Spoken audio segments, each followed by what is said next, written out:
अज़ीज़ान मिल्लत इस्लामिया, मरना सबको है। आज हम बैठे हैं, कल कोई हमारी फाथा में बैठा होगा। बेशक बेशक जी।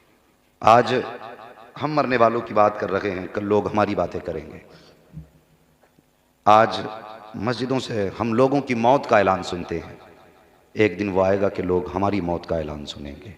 बेशक इससे पहले कि हमारे मरने का मस्जिद से ऐलान किया जाए, हमें अपनी मौत की तैयारी कर लेनी चाहिए। दोस्ताने अजीज, बस एक सवाल आपसे, मुझे बताओ दुनिया में सबसे अमीर कौन है? अगर आप कहें सबसे ज्यादा अमीर वो है जिसके पास आलिशान बंगला है, तो आपका ये जवाब भी हमारी समझ से बाहर होगा। आप कहीं पैसे वाला, तो हमारी समझ से बाहर होगा। सच ये है कि दुनिया में सबसे अमीर वो है जिसके माँ बाप अभी जिंदा हैं। आय हाय बेशक जी। मेरी बात ज़हन नशीन करें, सबसे ज़्यादा अमीर वो है जिसके सर पे बाप की शफकत भी है, माँ की ममता का आंचल। आय हाय जी। वरना हर चीज़ की कसरत का मतलब होता है सुख हासिल करना। बेशक लोगों ने ज़मीनें बढ़ा ली ताकि आराम मिले, पैसा इकट्ठा किया ताकि सुख मिले, जायदाद जोड़ ली सुख मिले, बैंक बैलेंस बनाए सुख मिले, आलीशान गाड़ियां खरीदी सुख मिले। लेकिन जानते हो, किसी ऐसे बंदे के करीब जाना जिसके पास गाड़ी हो, बंगला हो, शोहरत हो, सब कुछ हो और मां ना हो, आय हाय कभी उससे जाके पूछना, यार बता, अल्लाह ने तुझे सब कुछ दिया है, तेरी जिंदगी तो बड़ी सुख में कट रही होगी, तो यकीनन आपकी बात सुन के वो यही जवाब देगा, ये बात सच है मेरे पास पैसा बहुत है, ये बात सच है मेरा मकान आलीशान है, ये बात सच है कि लोग मुझे सलाम करते हैं, लेकिन जब मैं दुनिया से घूम के आता हूं और घर में कदम रखता हूं तो सब कुछ होते हुए अगर मां नजर नहीं आती तो फिर कुछ भी अच्छा नहीं लगता है। ये मां होती है। उम्र कितनी भी गुजर जाए, अगर बंदे के बाल सफेद हो गए हैं तो फिर भी उससे कभी पूछना क्या तुम्हें मां की याद आती है, तो जिसके बाल सफेद हो गए ना, वो भी आंख में आंसू भर लाएगा। बेशक जी। और वो कहेगा कि मां के इंतकाल को बरसों बीत गए, लेकिन आज भी जब भी मां का ख्याल आता है ऐसा लगता है अभी कल की बात है। मां आज भी दरवाजे पे खड़े होकर बेटे का इंतजार कर रही है। साहिब, जिनके घर अभी माँ बाप के चेहरों से रोशन हैं, उनसे गुजारिश है अपने माँ बाप की कदर कर लो, वरना अगर ये चले गए तो बहुत पछताओगे, कहीं माँ बाप के जैसा दूसरा नहीं पाओगे। जितनी चाहो दौलत लगा देना, लेकिन माँ भी नहीं मिलेगी, बाप भी नहीं मिलेगा। माँ बाप पैसे से नहीं बल्कि नसीबों से मिला करते हैं, नसीबों से मिला करते हैं। आज तेरे मेरे आंगन में माँ मुस्कुरा रही है तो हमें माँ की कदर नहीं मालूम। आज हमारे घर की बैठक में हमारा बाप बैठा हुआ है, हमें बाप की इज्जत का एहसास नहीं। अल्लाह अकबर। जवानों, माँ बाप होते क्या हैं, गौर करो, इनसे दुआएं लिया करो। अगर ये जिंदा हैं, किसी भी सूरत में इनसे दुआएं मिलें, दुआएं लिया करो। मुकद्दर वाले हैं जिनके साथ माँ बाप की दुआएं होती हैं। एक अल्लाह के पैगंबर हजरत सुलेमान अलैहिस्सलाम, हजरत सुलेमान अलैहिस्सलाम है, आपकी हुकूमत पूरी दुनिया पर थी, हवाओं पे भी हुकूमत थी, जिन्नात पे भी हुकूमत थी। जब कभी आपको कहीं सफर करना होता तो आप तख्त पे बैठते, हवाओं को हुक्म देते कि मेरे तख्त को फलां जगह पहुंचा दो, हवाएं उठाती और तख्त को लेकर चलना शुरू कर देती। ये हुकूमत थी आपकी। जिन्नात आपके साथ होते थे, इंसान भी आपके साथ होते थे। एक दिन आप जब गुजरने लगे, आपका तख्त हवाएं अपने कांधे पे लेके चलने लगी। तवज्जो करना मेरी बात पे, मैं बताने लगा हूं माँ बाप क्या होते हैं। आप कांधे पे हवा के सवार होके चलने लगे तो हवा आपके तख्त को लेकर के जब मुस्तफ़ा के मदीने के ऊपर से गुजरी ना, आपने फरमाया हवा जरा तख्त को नीचे उतार दे। हवा ने तख्त को नीचे उतारा, आपने अपने जूते तख्त पे उतारे, और अभी शहर मदीना आबाद नहीं हुआ था, सिर्फ जमीन थी, जंगल था। आपने जूते तख्त पे उतारे, नंगे पैर टहलने लगे। आपके साथ उम्मत के जो आपके उलमा मौजूद थे, कहने लगे हुजूर पूरी दुनिया पे हुकूमत है, जमीन आपके तहत कुदरत है। हजरत जी आपने इतना बताइए ये अपने जूते क्यों उतार दिए?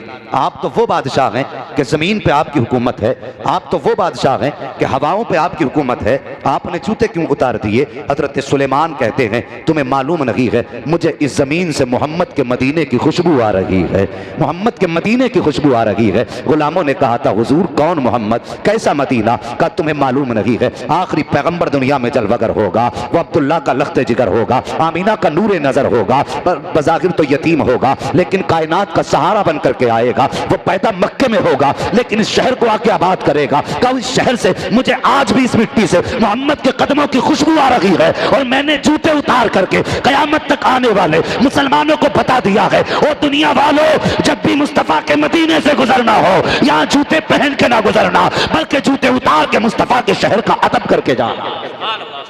ये हजरत सुलेमान है। आपने मदीना शरीफ से फिर सफर शुरू किया। सफर करते करते समंदर के किनारे पहुंच गए। जी बात समझ में आ रही है? जी बात समझ में आ रही है आपके?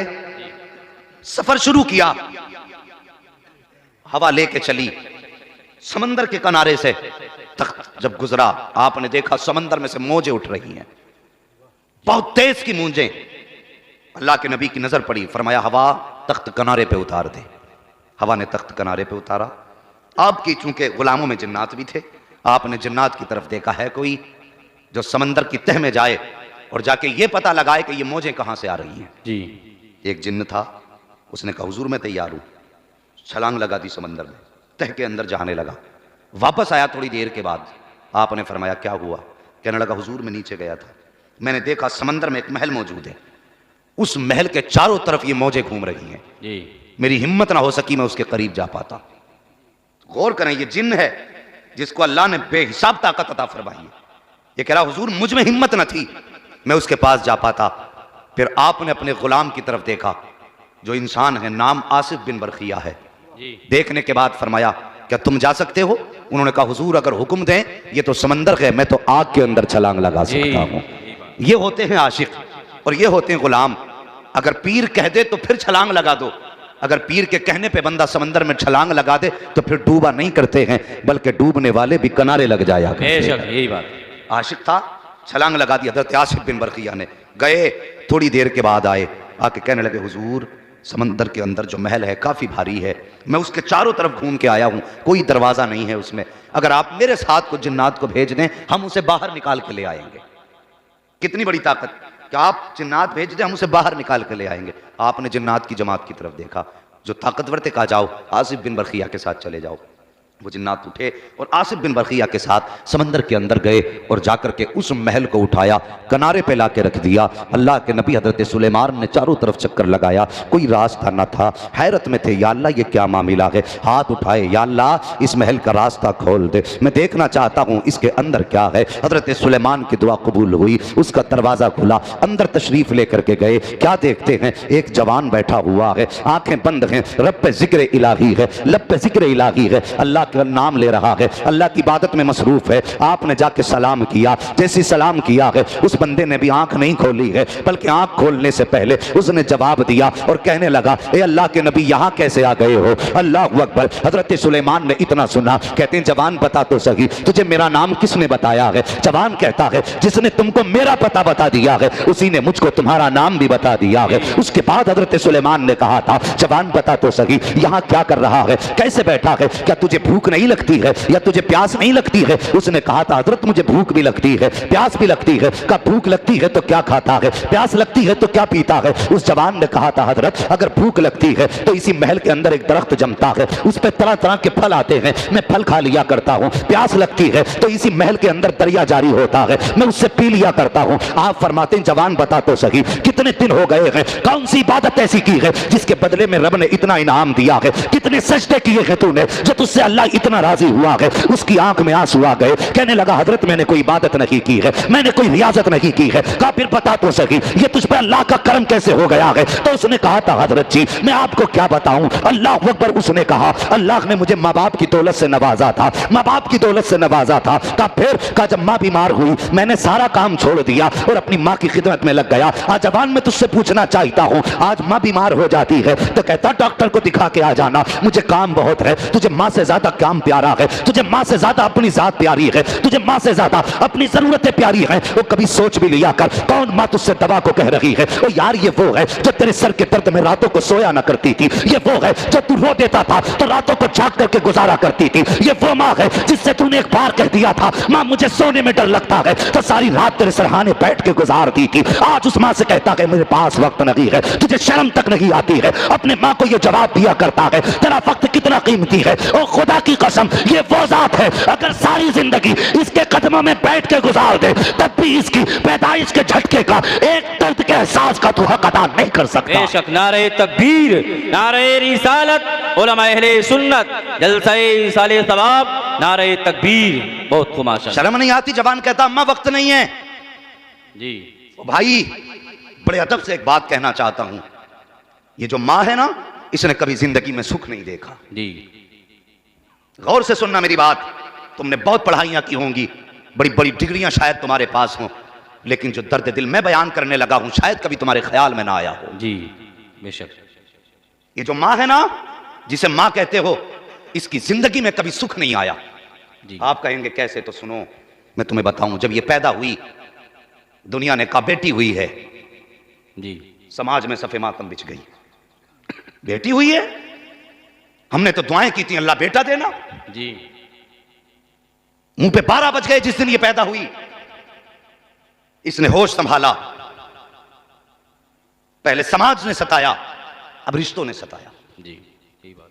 आप कहेंगे बाप को हर बेटी प्यारी होती है, मगर मैं पूछना चाहता हूं जब बाप परदेश से आता है, कमा के आता है, घर में बेटी भी हो बेटा भी हो, घर में कदम रखा, हाथ में मीठा या फल की थैली है, तो बच्चे ही है ना। जी बेटों से ज्यादा बेटियां प्यार करती हैं बाप से। यही बात। ये मेरी बात लिख लें, बेटों से ज्यादा बेटियां प्यार करती हैं। जैसी बेटी को पता चला बाप आ रहा है, बेटा दरवाजे पे बाद में पहुंचा, बेटी पहले पहुंच गई। मेरे बाबा आ गए हैं, मेरे बाप आ गए हैं, ये कह के बेटी ने दौड़ लगाई। और यार बेटा पीछे था, बेटी आगे है। जब बाप ने बेटी को आगे देखा, इसने बेटी को नजरअंदाज किया। जब बेटे को आते देखा, इसने बेटे को उठाया, गोद में ले लिया। और यार भाग के तो बेटी पहले गई थी, तेरे कदमों से बेटी पहले लिपटी थी, तूने बेटी को साइड कर दिया, बेटे को तूने गोद में उठा लिया। तू मुझे बता तो सही, शायद वो जिंदगी में तुझसे कह ना पाई, लेकिन जैसी तूने हाथ के इशारे से बेटी को साइड किया था, खुदा की कसम बेटी का दिल टूट गया था। तूने साइड से किया कि उसको, बेटे को उठाया, जो चीज तेरे हाथ में थी तूने बेटे के हाथ में लाकर दे दी। और तूने जाना नहीं है, तूने अपने बेटे की खुशी के लिए अपनी बेटी को साइड कर दिया। तेरा दामन पकड़ के बिस्तर तक बेटी भी आई है, लेकिन तूने बेटे को गोद से न उतारा। बेटी से कहा तू पानी लेकर के आ। और यार बेटी हसरतों को दिल में लेके पानी लेने चली गई, पानी लेकर के आई है। शायद अब बाप मुझे वक्त देगा, फिर भी बाप ने वक्त न दिया है। फिर बेटी की दूसरी ड्यूटी लगा दी, जल्दी कर मेरे खाने का इंतजाम कर दे। और यार तू बेटे को गोद में लेके खिलाता रहा। मैं जानता हूं तू बेटे को इतना प्यार क्यों कर रहा है, मुझे पता है तू बेटी को नजरअंदाज क्यों कर रहा है, यह सोच करके कि ये बेटा वो है जो बुढ़ापे का सहारा बनेगा, ये बेटा वो है जिससे तेरी नस्ल चलेगी, ये बेटा वो है जो तेरे नस्ब को फरोग देगा, ये बेटा वो है जो बुढ़ापे का सहारा बनेगा। अगर तू ये सोचता है तो गलत सोचता है। खुदा की कसम अगर बेटा तेरा दुनिया का सहारा होता है तो सुन, बेटी दुनिया का सहारा ना सही लेकिन आखिरत का सहारा हो। बेशक सुभान, नारे तकबीर, नारे रिसालत, उलमा अहले सुन्नत। बहुत खूब माशाअल्लाह। ये सताई गई अपने कभी बेगानों से, आबरू अपनी बचाती रही शैतानों से। ओ भाई बेटियां हर दौर में सताई गई हैं।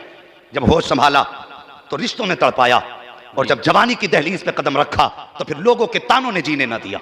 जी फिर लोगों के ताने शुरू हो गए। बच्ची जवान हुई तो बेटी घर में होती है और पड़ोस की औरतों को कोई दूसरा काम नहीं होता। जहां चार इकट्ठी हुई कहती देखो बेटी घर में जवान हो गई। ऐसे ऐसे जुमले माज़अल्लाह बेटियों के लिए कोई भी बोल देता है, शर्म नहीं आती? ऐसा लगता है बाप से ज्यादा मुसीबत पड़ोसी पे गुजर रही है। जी बेटियां किस्मत को रोया करती हैं अपनी, क्यों? हमारे समाज की वजह से। बेटी जवान हुई तो मोहल्ला नहीं जीने देता। अगर बाप गरीब है और बेटी को पता चला मोहल्ले में शादी है बाप आया, किसी की बेटी का सजा जहेज देखा, घर में आके मुंह पे चादर डाल के रोने लग गया। बेटी ने आके पूछा अब्बा खैर तो है? ये नहीं कहा बेटी गरीबी ने रुला दिया। ये नहीं कहता तेरी फिक्र नहीं सोने देती, बल्कि रो आंखें साफ करके कहता बेटी कोई बात नहीं है। बेटी पूछती अब्बा अगर कोई बात नहीं तो आंखों में सुर्खी कैसी? कहता बेटी तबीयत खराब है। अल्लाह अकबर, बेटियां नादान नहीं होती हैं और खुदा की कसम तेरी नब्ज पकड़ के बता देंगी कि बाप को किस चीज ने रुलाया है। जी, हजार झूठ बोलो, बेटियां समझ जाती हैं। बाप की सुर्ख आंखें देखी तो तुम्हें क्या लगता है बेटी चैन से सो पाई होगी? फिर बेटियां जाकर के कमरे में अकेली रोया करती हैं। किस दौर में बेटियों को सुख दिया गया?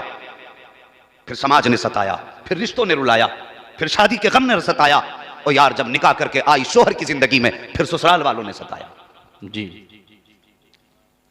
ये सारे गम सहती रही। एक दिन खुदा ने इसकी गोद में चांद सा बेटा दे दिया। मेरी बात सुनना जो मैं कहने लगा हूं।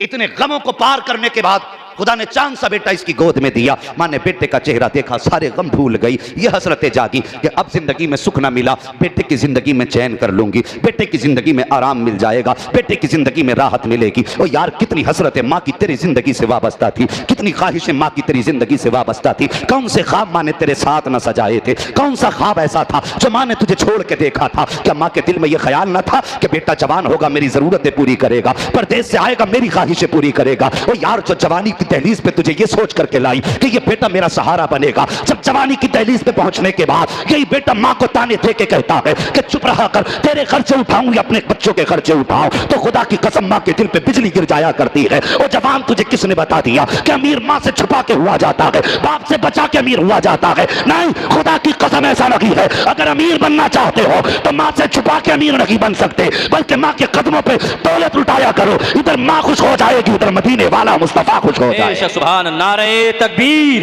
नारे रिसालत, शान वालिदैन, मुफ्ती हम्माद रजा साहिब किबला। बहुत खूब माशाअल्लाह। कभी मां को ताने न देना, कभी बाप को जवाब मत देना। लोग सोचते हैं कि यार हम माँ बाप का खर्चा उठा रहे हैं, यही हुस्न अखलाक है। जी, ये माँ बाप की फर्माबरदारी है। नहीं, ये फर्माबरदारी नहीं है। सुख में तो सब उठाते, मजा तो तब है जब तू दुख में मां के नाज उठा।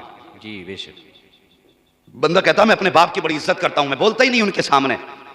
उनके सामने चुप रहना ये सिर्फ अदब नहीं है, बल्कि अगर वो तमाचा भी लगाएं तो गर्दन झुका ले, ये अदब है। जी, अगर बाप तमाचा लगाते तो बंदा कहता आज तक बर्दाश्त किया, मेरी इज्जत पे हाथ डाल दिया तुमने, मेरे चार यारों के सामने मुझे डांट दिया, और शर्म नहीं आती? बाप ने तमाचा लगाया है तो तुझे रुसवाई लग रही है? बाप के तमाचे को गर्दन झुका के बर्दाश्त कर ले, अल्लाह तुझे इज्जतों की महराज अता फरमाए। बेशक। ये है माँ बाप की फर्माबरदारी। तवज्जो करें। हजरत सुलेमान कहने लगे बता यहां किस सजदे और किस इबादत के जरिए पहुंचा? कहने लगा हुजूर कोई इबादत नहीं, कोई सजदा नहीं। कहा फिर? कहा हुजूर मेरी मां थी, बीमार हुई, मैंने सब कुछ छोड़ के मां की खिदमत में लग गया। 8 साल मां की खिदमत करता रहा। 8 साल के बाद मां के इंतकाल का वक्त आया। मां ने अपने हाथ उठाए, कहने लगी बेटे 8 साल मेरी खिदमत तूने बेहिसाब की है, आज खिदमत की बदले में मुझसे फल ले ले, मेरे सीने से लग जा। ओ यार मां होती है, जाते जाते भी औलाद की फिक्र सताती है। जी, मरते मरते भी औलाद का गम सताता है माँ बाप को। ये रिश्ते होते हैं इनके साहिब, ये इनका प्यार होता है। अपनी फिक्र नहीं, दम घुट रहा हो फिक्र औलाद की होती है। यही बात। और कभी किसी माँ बाप वाले परदेसी से पूछना, ओ यार तुम परदेश रहते हो, तुम्हारे सर में दर्द हो, 7 समंदर पार हो, हिंदुस्तान की जमीन पे मां को पता चल जाता है मेरा बेटा बीमार है। जी, ये रिश्ता होता है माँ बाप का औलाद से। कभी देखना, कभी बूढ़े माँ बाप देखो तुम्हें अक्सर बड़े मिल जाएंगे इधर उधर, इसलिए कि इस दौर में माँ बाप की इज्जत करता ही कौन है? दिन भरते माँ बाप के दिन। कभी देख लेना, अगर बूढ़े माँ बाप के साथ औलाद ने कितना भी बुरा किया हो, रात में अगर बूढ़ी माँ की आंख खुल जाए, बेटा परदेश में हो, चाहे कितने दुख में माँ हो, हाथ उठाती है तो ये नहीं कहती अल्लाह मुझे ताकत दे दे, अल्लाह मुझे सेहत दे दे, अल्लाह मुझे शिफा दे दे। रात को आंख खुलती है, माँ के हाथ उठते हैं, कहती या अल्लाह मेरी तो खैर है, मेरे बेटे को सलामत रखना। जी बेशक। ये माँ होती है, ये इसका प्यार होता है। अल्लाह अकबर। जवानों माँ से दुआएं लिया करो। बेशक अकबर। यार दोस्तों के लिए माँ बाप को न सताना, कोई तुम्हारा नहीं है, सब मतलबी हैं। अगर झूठ हो मेरी बात तो कभी अपने यार के तमाचा मार के देखना, कभी जिंदगी में तेरा मुंह देख ले तो फिर मुझसे बात करना। जिस पे तुझे सबसे ज्यादा नाज है, कभी अपने घर से हाथ पकड़ के उठा के देख एक बार। और फिर तुझे अपने दरवाजे पे वो चढ़ा ले तो मुझसे बात करना करके।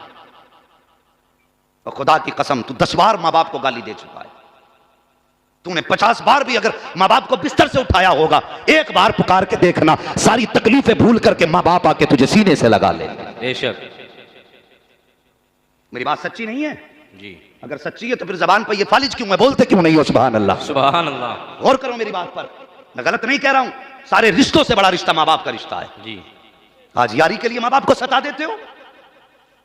बाप ने कहा बेटे उसके साथ मत खड़ा हो, कि तुम कौन होते हो? मेरे बचपन का साथी है ना, ये जवाब ना दे। खुदा की कसम अपने आप को भी तू इतना नहीं जानता जितने तेरे मां बाप तुझे जानते। जी।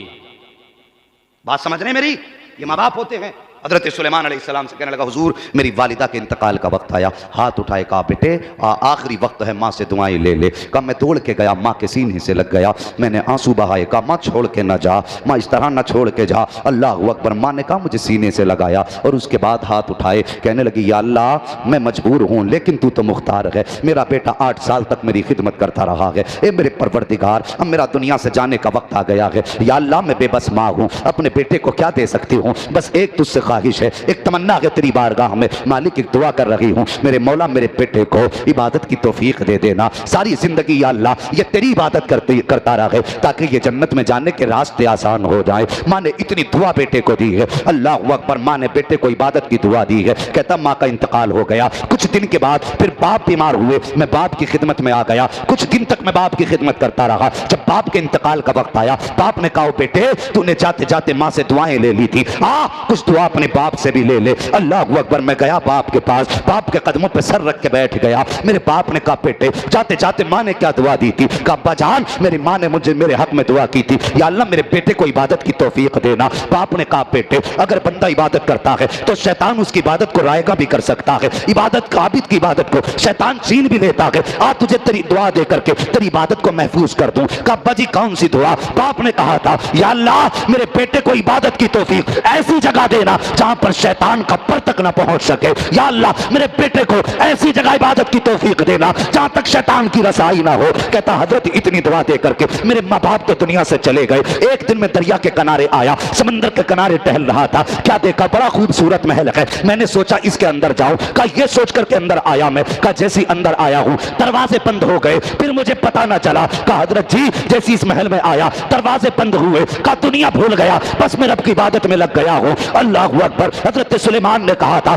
बता तो सही कितने साल गुजर गए हैं इबादत करते करते? उसने कहा हजरत जी मुझे साल का तो अंदाजा नहीं, लेकिन मैं जिस दौर में आया हूं वो दौर इब्राहिम खलीलुल्लाह का दौर था। हजरत इब्राहिम के दौर में आया हूं। जब जोड़ा गया हिसाब लगा करके तो 2000 साल गुजर चुके थे। आपने फरमाया जवान बता तो सही क्या तुझे यहां डूबने का डर ना लगा? उसने कहा हजरत जी डर की बात करते हो, जिनके साथ में माँ की दुआएं होती है वो कभी डूबा नहीं करते हैं बल्कि डूबते भी होते हैं तो किनारे लग जाया कर। सुभान अल्लाह सुभान अल्लाह। बहुत खूब। जवानो अपने माँ बाप से दुआएं ले लो, माँ बाप की खिदमत करो। अगर ये चले गए तो तुम्हें बेटा कहने वाले बहुत मिलेंगे, लेकिन प्यार से फ्री में दुआएं देने वाला तुम्हें नसीब नहीं हो। जी यही बात। माँ बाप की इज्जत कर लो, उनसे पूछो जिनके सर पे माँ नहीं है। खुदा की कसम सारी खुशियां माँ के कदमों से लिपट के मुकम्मल होती हैं। तुम्हें पता क्या है? अभी ईद का दिन देखना, कभी यतीमों के दरवाजे पे भी जाके देख लिया करो जिनके घर में माँ नहीं है।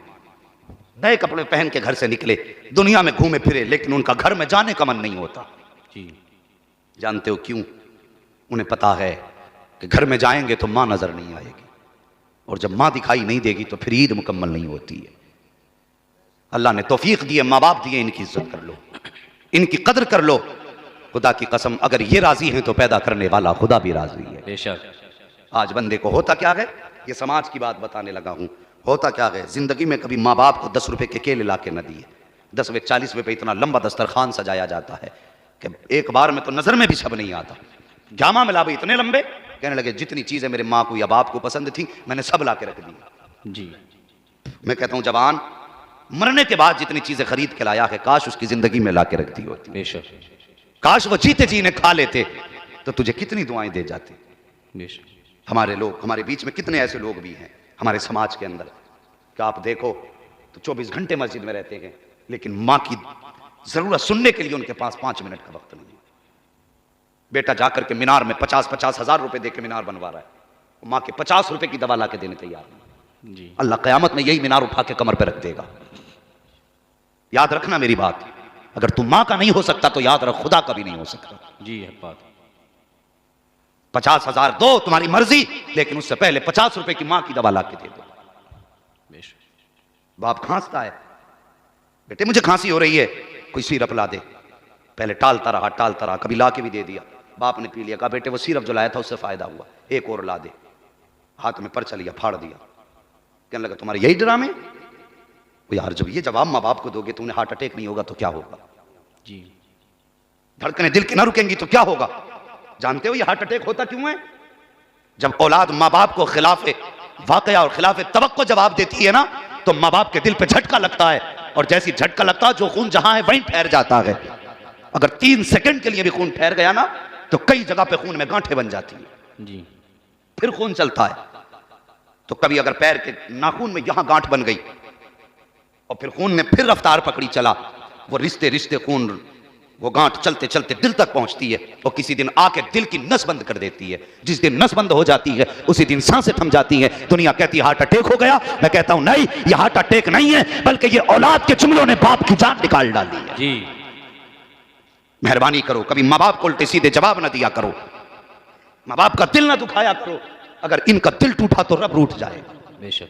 फरमाया गया अगर तुझे यह पता करना है तेरे बाप तेरा रब तुझसे राजी है कि नहीं, फरमाया सुबह उठ बाप का चेहरा देख ले, अगर बाप राजी है तो समझ ले तुझसे खुदा भी राजी है। बेशक। हाँ, अगर तुझसे बाप राजी है तो समझ ले तुझसे खुदा राजी है, और अगर बाप नाराज है तो तुझसे खुदा भी नाराज है। जी खुदा रा मेहरबानी करो, माँ बाप की इज्जत कर लो, कदर कर लो। ये बातें उनके लिए थी जिनके माँ बाप जिंदा हैं, और जो लोग ऐसे हैं जिनके माँ बाप दुनिया से चले गए हैं, और वो चाहते अब हम क्या करें, माँ बाप तो चले गए, अब ये बरकतें कैसे हासिल करें। फरमाया गया अगर माँ नहीं है तो माँ की जगह पे खाला की खिदमत करो, अल्लाह ताला तुम्हें माँ की खिदमत का सवाब अता फरमाएगा। बेशक। अगर बाप नहीं है, फरमाया गया बाप की जगह चचा की खिदमत करो, जब बाप की जगह चचा की खिदमत करोगे अल्लाह तुम्हें बाप की खिदमत का सवाब अता फरमाएगा। बेशक। लेकिन हमारा समाज एक हंगामा महशर हो तो भूलूं उसको, सैकड़ों बातों का रह रह के ख्याल आता है। जी मुफ्ती साहब इधर भाई का इंतकाल हुआ, उधर चचा की नियत भाई की जायदाद पे पड़ जाती है। जी अब वो चाहता है कि कब और कैसे इसमें से मैं हड़प लूं जगह। कितनी बेवाओं को देवरों ने घर से निकाल दिया, उनके बच्चे सड़कों पे फिरते रहे, क्यों? ताकि भाई की जमीन मुझे मिल जाए। वो भाई किसी की जमीन हड़प कर माना कि दुनिया में 4 दिन जी लेगा, लेकिन तुझे पता है इसका अजाब कितना बड़ा है। आज जमीनों पे जाके देखो लट चल जाते हैं, पूरे खेत में कुछ नहीं होता, मेड़ खरीद रहा, जी यही बात है। खेत छोड़ देगा, मेड़ पे बैठेगा जाके, धोरे खोद रहा। मैंने देखा जो मुसलमानों के खेत है ना, उनमें मेंढों की बटियां बना दी, आदमी चल नहीं सकता, और तुमसे अच्छे तो गैर मुस्लिमों के आपस में सुलूक है। उनकी मेंढे जाकर के देखो, आदमी सो जाता आराम से। हमारी नीयत इतनी खराब हो गई, और तुझे पता नहीं अगर तूने 1 इंच भी किसी की नाजायज काट ली, 1 इंच, कयामत के दिन 7 जमीनों की मिट्टी खोदी जाएगी इतनी, और गठरी बांध के तेरे सर पे रखी जाएगी, और पीछे आग का कोड़ा लेकर के फरिश्ते खड़े होंगे, अब इसे लेके चल। जब रखी जाएगी जमीन में धंस जाएगा, और जब नहीं चलेगा आग के कोड़े बरसेंगे। अब तेरी मर्जी है, जितनी मिट्टी लेके चल सकता है उतनी भाई की जमीन काट ले, और अगर बचना चाहता है तो अगर किसी के इंच नहीं, अगर सूत भर भी है तो खुदा के डर से मुस्तफा की रजा के लिए अपने भाई को बुला, उसके हवाले कर दे, कहते भाई मुझे तेरा कुछ नहीं चाहिए, मुझे वो चाहिए जो मुझे रब देगा, जो मेरा रसूल अदा करे। बेशक हक बात, सुभान अल्लाह। ये नहीं सुभान अल्लाह। जी अल्लाह खैर करे, चचा भी गासिब होकर बैठ जाता है, भतीजा जान बचा के घूम रहा है। मेहरबानी करना, बाप के इंतकाल के बाद दुनिया कहती है आज से हम वारिस हैं, आज से हम वारिस हैं, लेकिन कब तक? जब तक मेहमान दरवाजे पे हैं। जब चले गए ना तो फिर कोई किसी का वारिस नहीं रहता, सबको अपने प्यारे हो जाते हैं। और यार अगर घर में भाई भतीजे यतीम हैं, खुदा की कसम अगर तुझे लगता है उन्हें मेरे भाई की याद आती होगी तो कभी बाप बन के उनके दरवाजे चला जाया कर, और कभी यतीमों के सर पे हाथ रख के पूछ, बेटे कोई काम तो नहीं है, कोई तकलीफ तो नहीं है, तेरा इतना कह लेने से तेरा कुछ घिस नहीं जाएगा, तेरा कोई नुकसान नहीं हो जाएगा। अलबत्ता इतना जरूर है, जब तू यतीम भतीजों के पास जाएगा, उनकी खैरियत पूछेगा, इधर यतीम खुश हो जाएगा, उधर कब्र में तेरे भाई की रूह मुस्कुराने लग जाए। बेशक सुभान अल्लाह।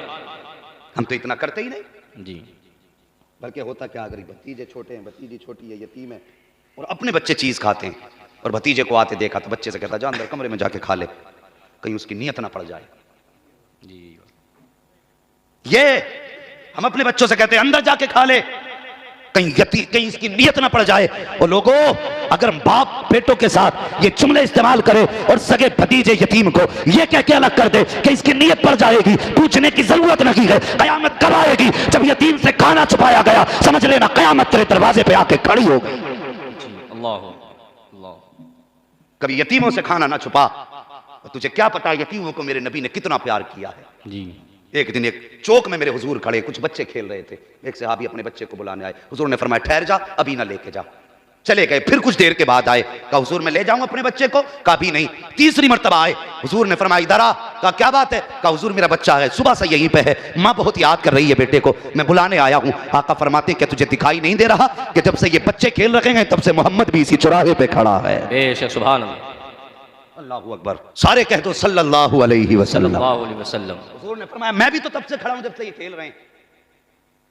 गर्दन झुक गई। हुजूर ने फरमाया वो देख इस बच्चों में कुछ यतीम बच्चे भी खेल रहे हैं। जी। हुजूर फरमाते हैं जब यतीम मुझे देख के मुस्कुराते हैं, मैं इन्हें देख के मुस्कुराता हूं। आका फरमाते हैं यतीम खुश हो जाते हैं। कहा ठहर, अगर तू अपने बेटे को लेकर चला जाएगा और अपने बेटे को आवाज देगा, हो सकता है किसी यतीम को यह एहसास हो जाए काश मेरा भी बाप होता तो मुझे भी बुलाने आ जाते। और यार ये परवाह की मेरे नबी ने यतीमों की। आज बंदा सगे भतीजों को, अपने सगों को धक्के देता है। मेहरबानी करो, अगर किसी के सर पे बाप का साया नहीं है और खुदा ने तेरा साया औलाद के सर पे रखा है तो एक सजदा शुक्र का अल्लाह की बारगाह में किया कर। कहा कर या अल्लाह तेरा शुक्र है अभी तूने मेरा साया मेरे औलाद के सर पे बचा के रखा है। जी बेशक। वरना यह भी तो हो सकता था कि उसकी जगह पे तू लेटा होता, तेरी जगह पे वो बैठा होता। और यह भी तो हो सकता कल तेरे बच्चे यतीम कर दिए जाए। जी। और यार किसी के यतीम को देखो ना तो अपने बच्चों को नसीब समझ के अपनी जेब से जो हैसियत हो तुम्हारी जेब में हाथ डाल, यतीम बच्चे के हवाले कर दे। और खुदा की कसम ये सोच कि आज मेरे बच्चों के सर पे कोई हाथ रखने वाला ना होता तो बच्चों का क्या होता। ठीक उसी तरह आज ये यतीम है, या अल्लाह मैंने इनके सर पे हाथ रख दिया है, तू मेरे बच्चों के साये को सलामत रखना। ये सोच के यतीमों पे हाथ रखा करो। मेहरबानी करो, यतीमों का ख्याल करो, अपना हो या पराया। अगर पता चल जाए ना यतीम है तो उसके सर पे हाथ रख दिया करो शफकत से। जी। फरमाया गया अगर तुम शफकत से यतीम के सर पे हाथ रखोगे तो जितने बाल तुम्हारे हाथ के नीचे आएंगे अल्लाह तुम्हें उतनी ही नेकियां अता फरमा दे। बेशक सुभान अल्लाह। मेहरबानी करें, मुआशरे को अच्छा करें, बेहतर करें। मुफ्ती साहब ने 40वें के खाने और तीजे 10वें के खाने के बारे में जो कहा, इस पे पाबंदी से अमल करें। ये कई जगह से शिकायतें आ चुकी हैं। बस वक्त बहुत हो चुका है, मैं चाहता हूं कि बस अब गुफ्तगू खत्म कर लूं। हमारे भाई की फरमाइश है कि थोड़ा सा एक वाक़या इमाम अली मकाम के ताल्लुक से भी कुछ उनकी शान में बयान हो जाए। अभी थके तो नहीं आप लोग? सलामत रखे।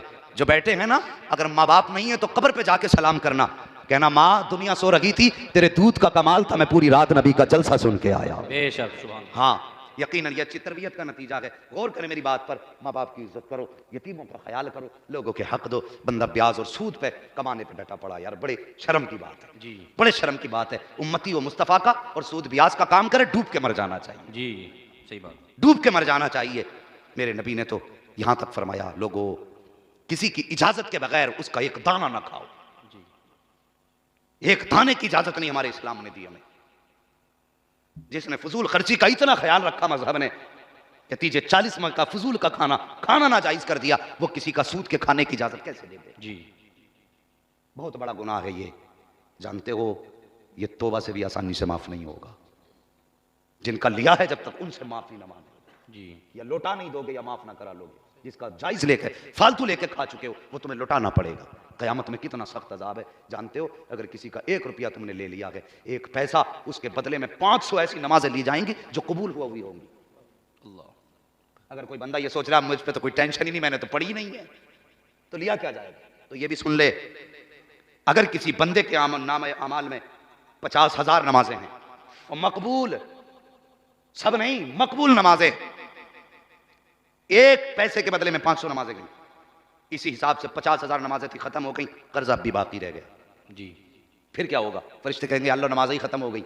हुक्म होगा जिसका कर्जा इसके गुनाह इसके नाम अमाल में ठोको। अब उसके गुनाह इस पे लादे जा रहे हैं। और यार ये उस जगह की बात है जहां कोई एक नेकी देने तैयार नहीं होगा। जी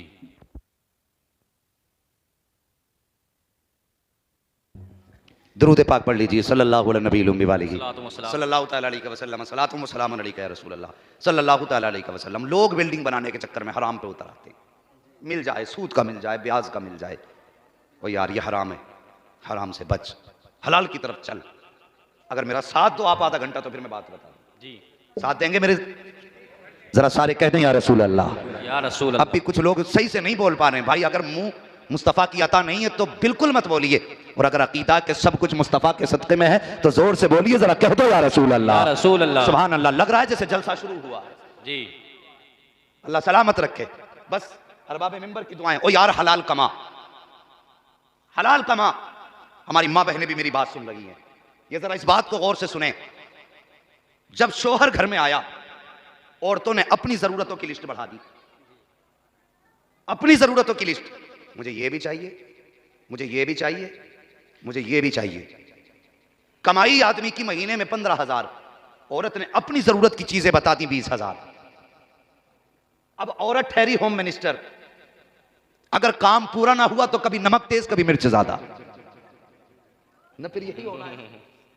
तो परेशान बंदा अगर ना माने तो नमक मिर्च तेज, और माने तो फिर क्या करे? जब ये औरतें मजबूर करती हैं ना तो फिर बंदा हराम की तरफ चलता है। फिर मजबूरी है बंदे की कि उसे लाना है, कहीं से भी लाए, और कहती नहीं जी मुझे चाहिए, प्रधान की बहू ने ऐसा सूट पहना था, मुझे चाहिए, कहीं से भी लाके तो मुझे चाहिए। फिर बंदा जाता है, हराम हलाल नहीं देखता, उसकी नजरों में बीवी का सवाल होता है, अपनी इज्जत और आबरू होती है, निकल जाता है फिर हराम हलाल की तलाश में। कुछ भी मिले जरूरत पूरी करनी है। मेरी कौम की बेटी सुन, तू कनीज फातिमा कहलाती है, राबिया बसरिया के दर की कनीज कहलाती है। मेरी बात को जरा दिल से सुन, ऐसी कनीजें नहीं होती जैसा कि आज हमारा मुआशरा है। अब तुझे बताऊं कनीजें कैसी होती हैं। एक बंदा है अल्लाह का, मुस्तफा का आशिक है, घर के अंदर कई दिन का फाका हो गया है। बीवी ने कहा मेरे सरताज अब बच्चों की भूख देखी नहीं जाती है, इनकी भूख बर्दाश्त नहीं होती है, चाहिए कुछ तो कहीं से लेकर के आइए। अल्लाह अकबर। शोहर बूढ़ा हो चुका है, बाल सफेद हैं, कमर झुक चुकी है, घर के अंदर पेटियां मौजूद हैं। बीवी कहती बेटियों की भूख नहीं देखी जाती है। जब शोहर सुनता है, कहा ठीक है मोहतरमा, कल हम काम के लिए जाएंगे। ये सोच करके वो घर से चला, जैसी दरवाजे पे आया बीवी छोड़ने आई है। आने के बाद कहती है मेरे सरताज जरा ठहर तो सही। ठहर गया शोहर, कहने लगा क्या बात है? कहा चाहते रहे हो लेकिन याद रखना, हराम का लुकमा मिले तो फेंक के आ जाना, हलाल का लुकमा मिले तभी लेकर के आना। अगर हराम का मिले तो खाली हाथ आना। हम बच्चों को एक वक्त फाके से देखना गवारा कर सकते हैं, लेकिन अपने बच्चों को जहन्नम में जलता हुआ देखना गवारा नहीं कर सकते जी। ये बीवी है, बीवी ने कहा हलाल लाना। हम बच्चों का फाका गवारा कर सकते हैं, जहन्नम में जलना गवारा नहीं कर सकते। अल्लाह नहीं कर सकते हैं। जरा सच बता, अगर अभी इस घर में आग लग जाए और तुम्हारे बच्चे मौजूद सो रहे हों, और जब आग लगेगी चारों तरफ से तो बच्चों को निकालने जाओगे?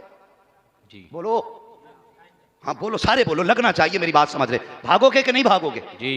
अगर ना उठा वो तो खींच के लाओगे, निकालेंगे, क्योंकि अपने बच्चे को इस आग में जलता नहीं देख सकते। और यार जब तू इस आग में जलता नहीं देख सकता तो फिर दोजख की आग में जलता कैसे देखेगा? जी। अल्लाह। फरमाया गया, मेरे हुजूर का फरमान है, मुफ्ती साहब से पूछना कभी भी वक्त जाकर के, मेरे हुजूर ने फरमाया जो भी जिस्म हराम रोजी से पलेगा पड़ेगा अल्लाह उसको जहन्नम का ईंधन बना देगा। जी। अल्लाह। अब फैसला तुझे करना है, बच्चों को हलाल खिलाना है कि हराम खिलाना। हराम। सूद ब्याज की तरफ कदम बढ़ाने वालों, अपने बच्चों की आखिरत सोच लिया करो। हराम का लुकमा लाने से पहले अपने बच्चों के बारे में सोचा करो। बीवी ने कहा मेरे सरताज जा तो रहे हो, लेकिन हराम का लुकमा मिले तो बिल्कुल मत लाना, हलाल मिले तभी लेकर के आना। कहा ठीक, खुदा हाफिज। शोहर ने फी अमानिल्लाह कहा, रुखसत हो गया। आज तुमने भी मंडियां देखी होंगी, बाजार देखे होंगे, जहां पर जाकर के मजदूरों की लाइन लगा करती है। लोग जाते हैं मंडी से मजदूर खरीद के लाते हैं, कारीगर तलाश करके लाते हैं, मिस्त्री तलाश करके लाते हैं। हर बंदा ताकत से ताकतवर मजदूर तलाश करता है ताकि मेरे घर में काम ज्यादा हो जाए। सोचता अगर इसको कम उम्र को ले गया तो ये किस काम आएगा? ये बूढ़ा भी खाना के बर्तन लेकर के, थैला लेकर के गया था, आऊंगा तो आटा लेकर के आऊंगा, बच्चों के लिए राशन लाऊंगा। कितनी हसरतें दिल में थी जब ये चला था। जाकर के बाजार में खड़ा हो गया, जो भी आता जवान का हाथ पकड़ता लेके चला जाता, जवान का हाथ पकड़ता लेके चला जाता। आखिर में इसके सफेद बाल चेहरे पे थे। इसने लोगों से कहा ओ यार मुझे भी ले चलो, 10 रुपए मजदूरी कम दे देना, लेकिन मुझे भी लो चलो। लोगों ने कहा था चाचा तेरी उम्र कमाने की नहीं है, अब तेरी उम्र बैठ के खाने की है, क्या काम कर सकते हो, जाओ तुम घर वापस चले जाओ। इसने कहा मेरे सामने बच्चों की भूख है, मुझे ले चलो, 10 20 50 कम कर देना। लेकिन दुनिया अपने आप को चालाक समझती है, ये सोचते हैं कि जिसने अक्ल से फैसले कर लिए वो सबसे ज्यादा अक्लमंद है। नहीं, कभी कभी दिल से भी फैसले कर लिया करो, हमेशा अक्ल के फैसले अच्छे नहीं होते हैं। सबने ये सोच करके छोड़ दिया कि बूढ़ा इंसान है, क्या काम करेगा, जब कोई लेकर के ना गया, सूरज चढ़ के आधे दिन पे आ गया, अब इस बूढ़े के कदम घर की तरफ नहीं उठ रहे हैं, घर का ख्याल आता है तो कदम बोझल हो जाते हैं। सोचता कि बच्चों को जाके क्या मुंह दिखाऊंगा, बच्चों को जाके किस मुंह से उनका हाल बताऊंगा। अल्लाह अकबर, ये सोच करके ठहरा रहा कि जाऊं तो कहां जाऊं। जब कोई रास्ता ना मिला, सामने मस्जिद का दरवाजा था, गया, जाके मस्जिद में वजू किया है, मुसल्ला बिछाया है, तो रकात नमाज पढ़ी है और हाथ उठाते रो के कहता है, या अल्लाह, दुनिया वालों ने तो मजदूरी के लायक नहीं समझा है, ए मेरे परवरदिगार, मैं तेरे घर में मजदूर बन के आ गया हूं। या अल्लाह, तेरे घर में सफाई करूंगा, तेरे घर में झाड़ू लगाऊंगा, तेरे घर की सफों को सीधा करूंगा, मेरे मालिक मेरे बच्चों की रोजी का इंतजाम कर देना। रोता रहा, मस्जिद को साफ करता रहा, रोता रहा, सफाई करता रहा। शाम हो गई है, घर जाने लगा है। जब सोचा कि घर चलूं, दिल में ख्याल आया, यार अभी बच्चे जाग रहे होंगे, जाके कैसे बच्चों का सामना करेगा। ये सोच करके अल्लाह अकबर, इसके कदम ठहर गए कि अंधेरा होगा तब जाऊंगा। जैसे अंधेरा हुआ है, घर के दरवाजे पे पहुंचा, जैसे दरवाजे गया, बीवी पहले से इंतजार में खड़ी थी। अल्लाह अकबर, शोहर को खाली हाथ देखा, बीवी ने ताना नहीं दिया था, निठल्ला नहीं कहा था, निकम्मा नहीं कहा था, बल्कि शोहर के चेहरे पर जैसे उसने थकन के आसार देखे, मायूसी देखी, फौरन हाथ पकड़ के घर में लाई है, बिठा करके पैर धुलाए हैं। उसके बाद कहती, मेरे सरताज, थक गए हो कि कुछ देर लेट जाओ। जैसे शोहर लेटा है, उसने सर में तेल डाला है, कोई सवाल शोहर से नहीं किया है।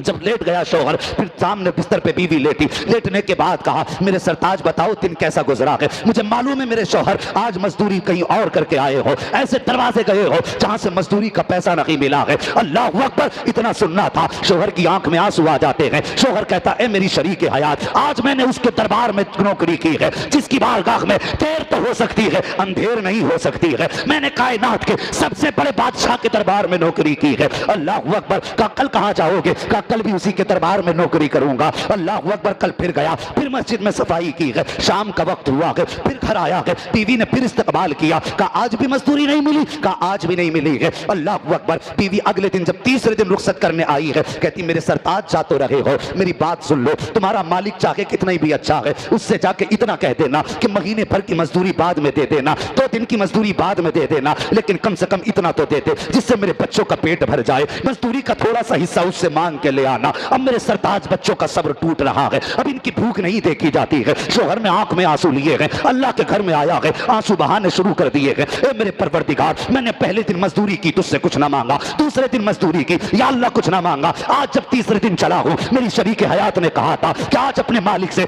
कम इतना तो लेके आ जाना जिससे बच्चों का एक वक्त का पेट भर जाए। ए मेरे परवरदिगार, अगर आज भी खाली हाथ जाऊंगा तो अपने बच्चों का सामना कैसे करूंगा, अपनी बीवी को क्या जवाब दूंगा। ये कहता जा रहा है, रोता जा रहा है, ओ यार तेरे करीम से बंदे को क्या नहीं मिलता, कम से कम मांगने का सलीका तो आ जाना चाहिए। सोचो प्यारे, जब बंदा रोया है, अल्लाह अकबर, किताबों में लिखा है, जब शाम का वक्त आया, बेखुदी थी, बच्चों की भूख सामने थी, शौहर सोच रहा था घर जाऊंगा, बीवी को क्या जवाब दूंगा, खाली हाथ जाते हुए गैरत आ रही थी। इसको बेखुदी का आलम था, इसने मिट्टी उठाई है, वो थैला जिसको आटे के लिए लाया था, वो थैला जिसको राशन के लिए लाया था, अब उसे मिट्टी से भरना शुरू कर देता है, दीवानों की तरह भरता जा रहा है, भरता जा रहा है, थैला भर के चलने लगा। जब शाम का वक्त था, हिम्मत जवाब दे गई, घर जाने की ताकत न थी, छुप के दूर से देखने लगा, जब सब सो जाएंगे तब घर में दाखिल होऊंगा। क्या देखता है, जैसी दूर से देखा, घर के आंगन से धुआं उठता नजर आ रहा है, जैसी धुएं को उठता देखा, इसने सोचा शायद ये मेरा घर नहीं है, मेरे घर में धुएं का क्या काम है, मेरे घर में पकाने के लिए एक रोटी का आटा नहीं है, फिर धुआं क्यों हो रहा है, का शायद मैं कहीं और आ गया हूं। फिर इसने आंखों को मला है,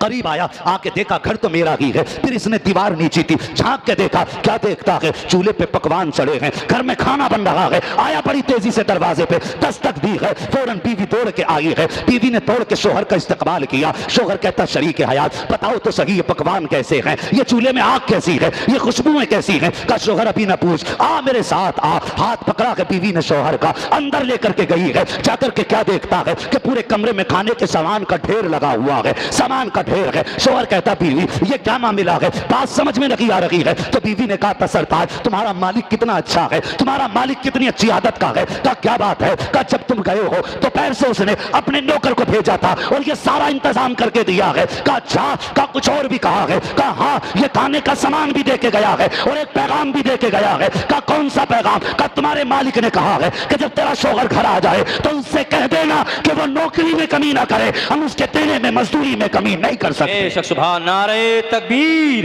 नारे रिसालत, उलमा अहले सुन्नत। बहुत खूब माशाअल्लाह। ओ यार कभी फकीरी और गरीबी आ जाए और तंगदस्ती आ जाए तो हराम की तरफ हाथ ना बढ़ा। जी बहुत खूब। सूद ब्याज की तरफ ना जा, बस सीधा मुसल्ला उठा अल्लाह के घर में चला जा। बेशक।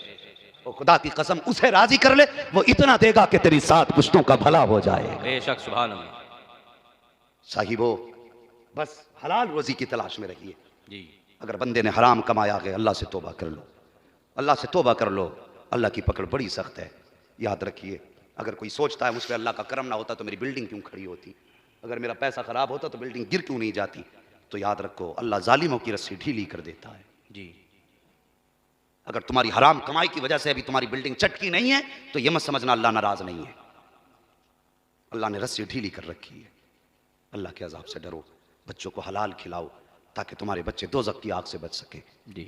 आज जदीद तहकीक हुई तो बताया यह गया कि मुआशरा हमारा बिगड़ क्यों रहा है। लोगों ने बताया कि 80% लोग हराम के लुकमों की वजह से बिगड़ रहे हैं। जिनकी रोजियां हलाल नहीं है फिर उनके खून भी खराब हो जाते हैं। जब खून खराब होते हैं तो फिर मुआशरा बिगड़ जाया करता है। हाँ बच्चों को अच्छी तरबियत दो। और यार बच्चे बाप का नमूना होते हैं। वो किसी ने कहा था ना, बाप का इल्म ना बेटे को अगर अजबर हो फिर पिसर मालिक के मीरा से पिदर क्यों कर हो। जी। बेटे बाप का नमूना होते। कैसे होते आप बताऊं, मदीने की जमीन है,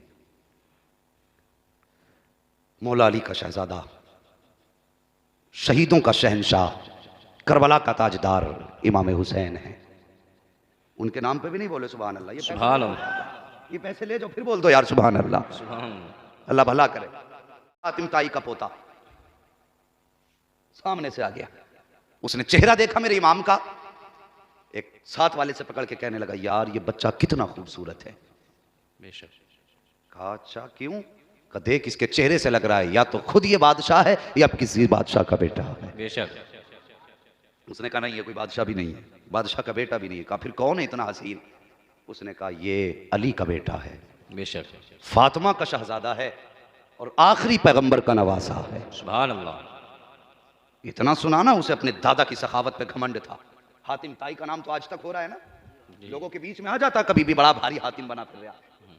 कहते हैं ना, कहावतों में लोग कहते हैं। तो हातिम ताई का चर्चा था उसकी सखावत का, उसे फख्र था अपने दादा पे। कहने लगा अच्छा, आया मेरे इमाम के पास, कहने लगा तुम आखिरी पैगंबर की नवासे हो। कहा हाँ। कहा तब तो तुम मेरे दादा को भी जानते होगे।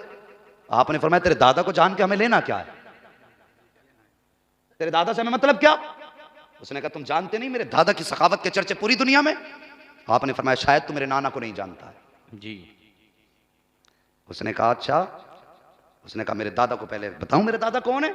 आपने फरमाया बता। उसने कहा मेरे दादा की सखावत के चर्चे सारे जमाने में। कहा बता तो सही कितना सखी है तेरा दादा। कहने लगा मेरे दादा के महल के 7 दरवाजे।